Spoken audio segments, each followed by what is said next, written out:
Hey everybody, it's producer Jay here. Today we're taking a look at the Romanian Wasser 10 underfolder brought in by Century Arms.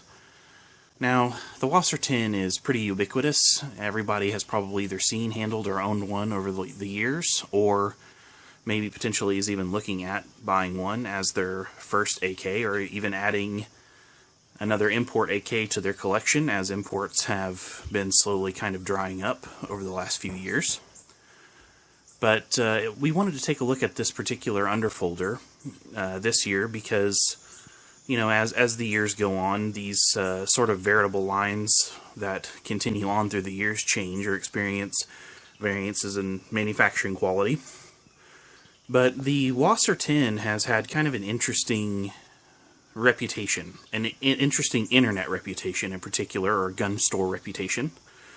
I know when I was first getting into AKs about 10 years ago, which is around the time that I met Misha, Wasser 10s had a very mixed reputation. One common thing that you heard all the time was that they were made by a bunch of monkeys assembled out of reject parts.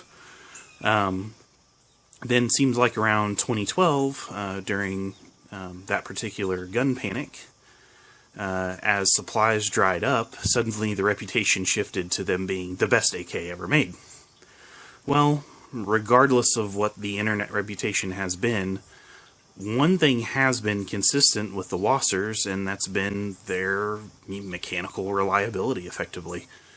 Wassers, in my experience, particularly just Romanian rifles in general, including the PSL, probably aren't going to win any beauty contests. Whenever you look at fit and finish on these guns, what you'll notice, and this is a nearly brand new gun, or what I have noticed, is they tend to show scratches really easily. Now this is a cosmetic thing, obviously it doesn't affect function at all, but this park is a very gritty, kind of gray park that's just not particularly attractive. And you know what? That's okay. There's a certain utilitarian feel and function to the Wasser. In some cases, and in some ways, that almost makes it more appealing, because it's a very pragmatic approach to rifle building.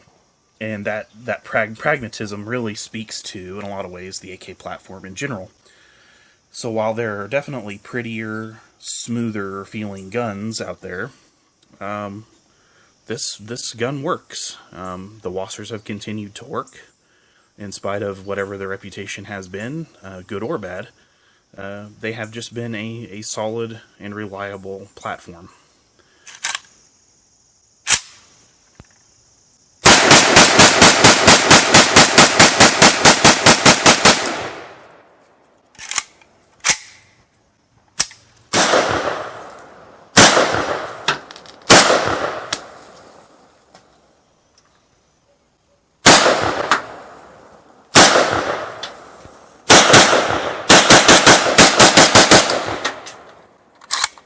Now, one thing that has changed over the years that isn't so good is the price point has gone up on them. So where you used to be able to find a Wasser for, like I said, when I got into them, for about $500 or so, maybe less, now they're pushing around $800, $850. Now this is, again, as of 2018. When you're watching this, they could be $1,100 or $1,200 or $500 again, who knows. But right now, as of right now, they're $800, $850. And I think as Century realized what they could be getting out of them post-panic, the prices have gone up. That's my opinion. I don't have any fact to back that up. But you're pushing Arsenal territory with that 850. I know some of the SAM 7 rifles have been down around that price range. So, in my opinion, the Arsenal rifles have a little bit better fit and finish. A lot of people think that they're just better quality as far as operationally or accuracy goes. I'm not really sure that there is that much difference, but from a fit and finish standpoint, the Arsenal definitely, I think wins objectively. You can't. I don't think you could look at an Arsenal and look at a Wasser and say that the Wasser is the prettier of the two. But Wassers are still common. They're still within an affordable price range, and they probably can be found, especially older ones, you know, in a lower price range than the 800, 850 on the used market. So if price is your number one consideration, there's a very good chance you're going to be looking at a Wasser for an AK to buy. Now, let's get into the underfolder part of this. Underfolders are not my first choice to take out to the range.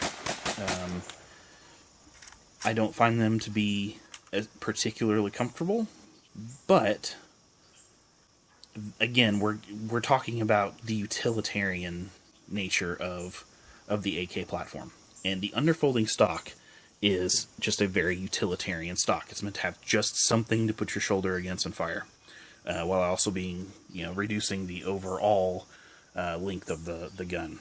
So to give you a little bit more versatility in that regard. So while I would personally take a side folder or a fixed stock to the range over an underfolder any day, there is a certain appeal to the underfolder. And the underfolder is really particularly, well, I mean, the AK underfolder, I guess I should say, is a very Soviet AK design decision. It's something that if you are an AK aficionado, if you have an AK collection and you don't have an old underfolder, you probably should have one underfolder. At the very least, it'll make you appreciate shooting a fixed stock or a side folding stock more. Not to say that these are just unbearable, but they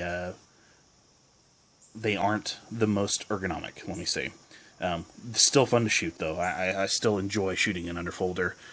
Just, again, wouldn't be my first choice. However, AK collectors, probably, yeah, you probably should have at least one underfolder in your collection. Speaking of that, the underfolder that I have in my collection is this Polish AKMS.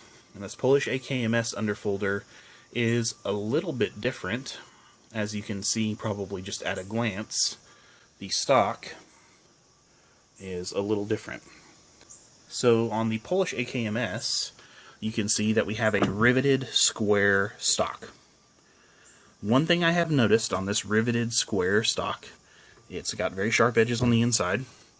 It tends to be a beard puller. So as you can see, I've put some paracord and melted it on to kind of give me a little bit of a cheek rest.